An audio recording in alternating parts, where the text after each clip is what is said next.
दोस्तों, स्वागत है आप सभी का मेरे चैनल NR007 में। आज हम डिस्कस करेंगे द टनल जो कि द टनल है। ये आपका जो रस्किन बॉन्ड जो है उन्होंने लिखा है। ये द टनल का जो है मतलब कि गुफा, ठीक है। रस्किन बॉन्ड जो है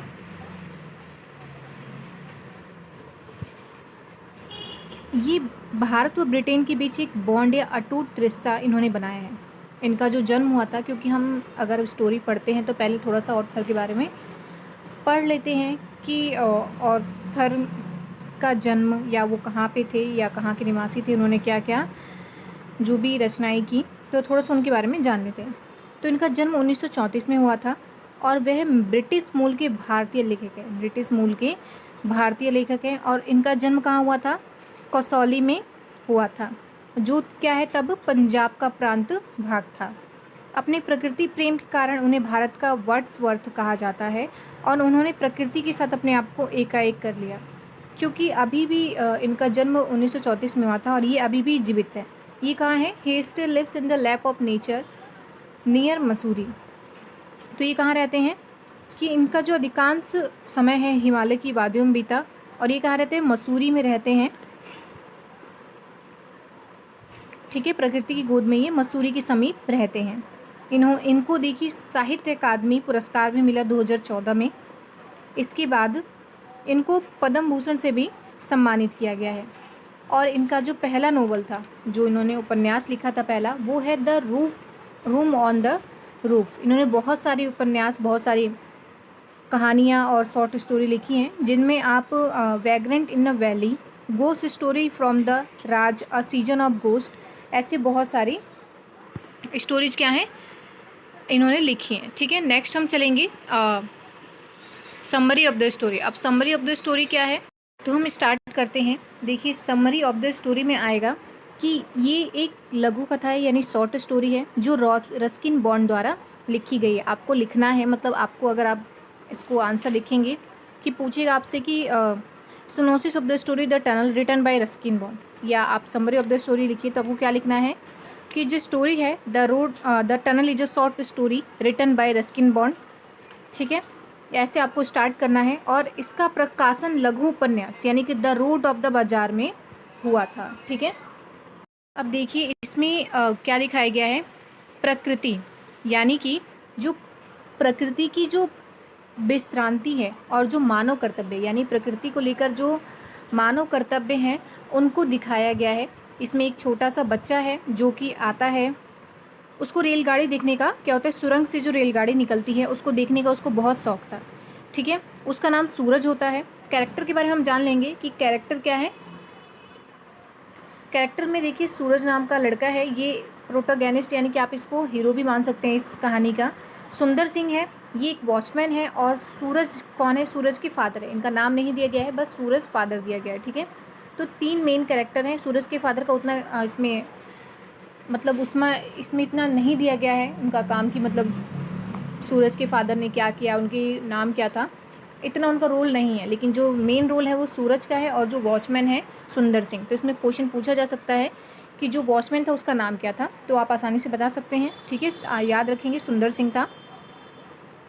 इसमें क्या है कि सुरंग से होकर जाने वाली रेलगाड़ी को सूरज देखना चाहता है, इसलिए वह देहरादून से साइकिल पर सवार होकर एक छोटे से गांव तक आता है। जो सूरज होता है वो देहरादून में रहता है, और उससे सुरंग से होकर जो रेलगाड़ी, पहले क्या होता था, रेलगाड़ी जब सुरंग से होकर निकलती थी तो जो भाप बनता था उसको देखने के लिए काफ़ी बच्चे उत्सुक होते थे। तो वो क्या होता है, साइकिल से सवार होकर एक छोटे से गांव में आता है। वहाँ से वह पहाड़ी के टीले की ओर चल पड़ता है और वह सुरंग के निकास पर खड़ा हो जाता है। वो जहाँ पहाड़ी था वहाँ पे क्या था, सुरंग का निकास, यानी रेलगाड़ी आती जाती थी और नीचे एक सुरंग था। तो क्या कहता है, वो टीले के बाद, जो पहाड़ी का टीला होता है जहाँ से रेलगाड़ी निकलती है, निकास द्वार, वहाँ पे वो जाके अपनी साइकिल को लेकर खड़ा हो जाता है। और जब रेलगाड़ी उसमें प्रवेश कर वहाँ से जाती है तो आगे जाकर ओझल हो जाती है। तो क्या होता है, जब उसके सामने से निकलती है और वो देखते ही रह जाता है और उसकी आंखों सामने रेलगाड़ी ओझल हो जाती है। उसे जंगल में पूरी शांति महसूस होती है। जब वो रेलगाड़ी आती है तो काफ़ी आवाज़ करती हुई, है ना, जो ऐसे आवाज़, काफ़ी आवाज़ें होती हैं, लेकिन जब जैसी रेलगाड़ी जाती है तो जो जंगल होता है बिल्कुल शांत हो जाता है। वह सुरंग की ओर बढ़ता है। जिस सुरंग से वो रेलगाड़ी आ रही थी वह उस सुरंग की ओर बढ़ता है। उसके प्रवेश द्वार के समीप एक झोपड़ी है। जब वो अंदर जाता है तो वहाँ पे एक झोपड़ी को पाता है जिसमें एक चौकीदारी करने वाला सुंदर सिंह रहता है। उसका कार्य है रेलगाड़ी के आने पर सुरंग की निगरानी करना। ऐसा उसे दिन में 2 बार करना होता है। जब उसका काम ही था चौकीदारी करना कि अगर रेलगाड़ी आए तो उससे पहले, रेलगाड़ी के आने से पहले वहाँ पे जितने जानवर रहते हैं उनको भगाना वहाँ से, ठीक है, और रेलगाड़ी को मतलब लालटेन वहाँ पे दिखाना कि हाँ रास्ता आगे का साफ़ है, आप जा सकते हैं। उसके बाद है कि एक बार एक दिन की रेलगाड़ी के लिए और दूसरी बार रात्रि की रेलगाड़ी के लिए 9 बजे सुरंग से होकर जाती है। तो उसे 2 बार ड्यूटी दिन में करनी पड़ती थी, एक दिन में, एक बार रात में। सुंदर बताता है कि जंगल के क्षेत्र शांत होते हैं और शहरों की अपेक्षा अधिक सुरक्षित भी। देखिए यहाँ पे बिल्कुल सही बात बोली कि जंगल के क्षेत्र होते हैं वो बिल्कुल शांत रहते हैं, वहाँ पे जो पशु पक्षी रहते हैं, और वो क्या, जो सुंदर सिंह था वो उन्हीं के साथ वहाँ पे रहता था। और सूरज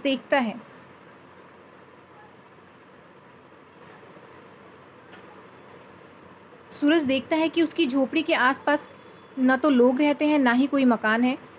तो जो जहाँ सुंदर सिंह रहता है वो एक सुरंग के नीचे रहता है और वहाँ पे कोई भी उसकी झोपड़ी के अलावा कोई भी मकान वहाँ पे नहीं था, यानी कि जो सुंदर सिंह है वो वहाँ पे अकेला ही रहता है। सूरज उससे पूछता है कि उसे अंधेरे और जंगली जानवरों से डर नहीं लगता। तब चौकीदार बताता है कि झोपड़ी के पास ही एक तेंदुआ रहता है जो बकरियों और वो कुत्तों को अपना शिकार बना लेता है, लेकिन इंसानों पर कभी हमला नहीं करता है। वो इसलिए क्योंकि सुंदर सिंह वहाँ पे काफ़ी सालों से था। जब वो काफ़ी सालों से था तो वो तेंदुआ उसके सामने ही बड़ा हुआ था।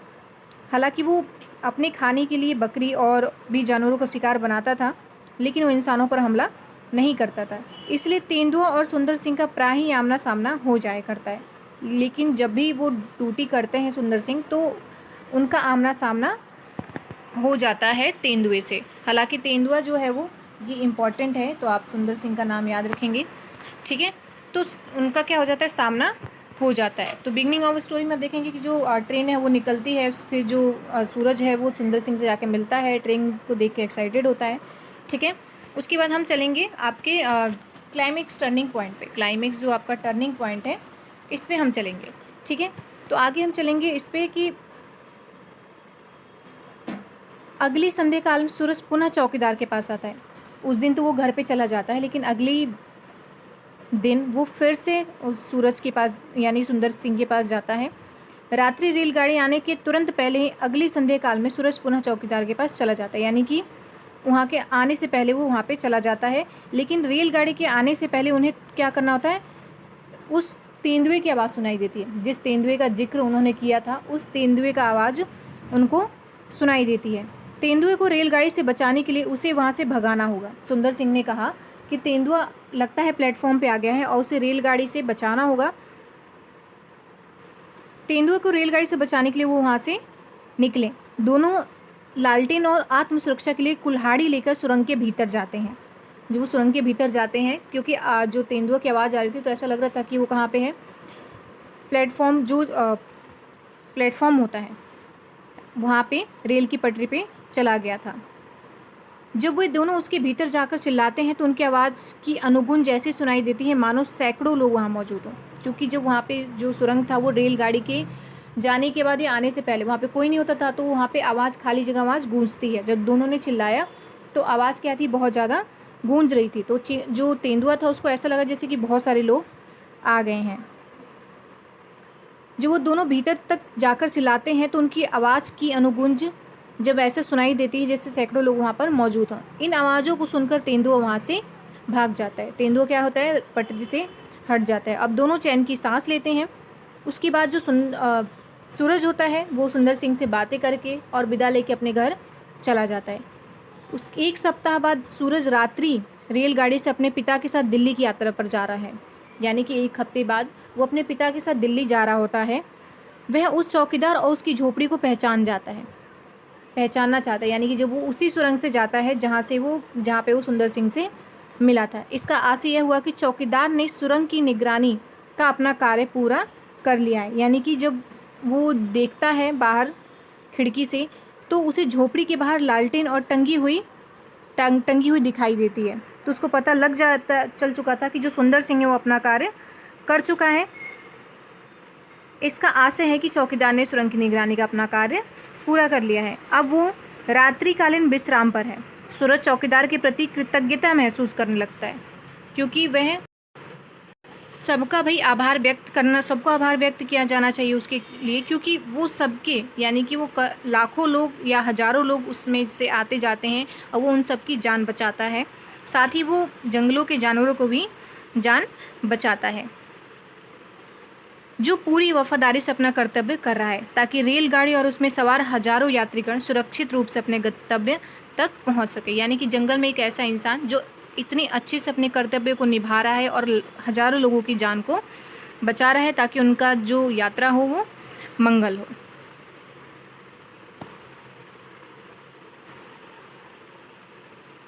अब देखिए, मैं आपको एक और थोड़ा सा बताना चाहूँगी इसमें कि इसको एक इंटरेस्टिंग स्टोरी के रूप में आप कैसे बताएंगे कि इंटरेस्टिंग स्टोरी पूछ सकता है 3 नंबर के उसमें कि इंटरेस्टिंग स्टोरी कैसे है। इंटरेस्टिंग स्टोरी ये ऐसे है कि जो राइटर है उसने कहानी को अजीब ढंग से सुनाया है। कहानीकार ने प्रकृति के मध्य स्थलों व ध्वनियों का अनोखे रूप में वर्णन किया है। सब कुछ सजीव हो उठता है, यहाँ तक कि कहानी में दर्शाई गई रेलगाड़ी भी जीवंत हो उठती है। कहानी में तेंदुओं का आगमन प्रकृति के रहस्यात्मक को बढ़ा देता है।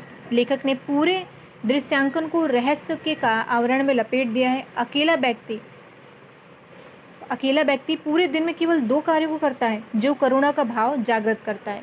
वह लोगों के लिए वहां आने का इंतजार करता रहता है और रात्रि में लड़के का सुरंग पर पहुंचना रहस्य को गूढ़ बना देता है।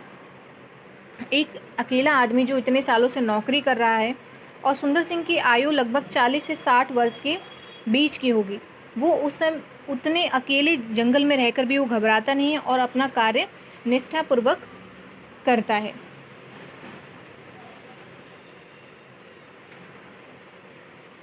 तो सिंपल से यहाँ पे बात बोला गया है कि जो कहानी है ये किस प्रकार का मनोभाव इसमें दिखता है आपको। तो मनोभाव का आविर्भाव विस्मय, रहस्य और असमंजस के द्वारा होता है। इसमें रहस्य भी है, असमंजस भी है कि एक आदमी इतने सालों से कैसे ड्यूटी कर सकता है। कहानी का समापन विदाई के रूप में होता है। सूरज और उसके पिता रेलगाड़ी में यात्रा कर रहे हैं जो दिल्ली जा रही है, और इस यात्रा के दौरान सूरज भाव बिहल उठता है और उसका अपने मित्र लैंप वाले चौकीदार की याद आने लगती है। तो ये एक बाल कथा है जो बाल मनोवैज्ञानिक जो हैं उनको दर्शाया गया है उसमें कि उन्होंने कैसे एक बच्चे की उत्सुकता को दिखाया कि उसको ट्रेन को देखना था, कैसी चीज़ें हो रही है जंगल में, कैसे लोग रहते हैं, सुंदर सिंह कैसे रहते हैं। तो वो सारी चीज़ों को उन्होंने दुनिया के सामने लाने की कोशिश की है। तो फिलहाल के लिए इतना ही, आपकी कहानी यहीं तक थी। धन्यवाद। वीडियो पसंद आए तो चैनल को सब्सक्राइब और वीडियो को लाइक कीजिए।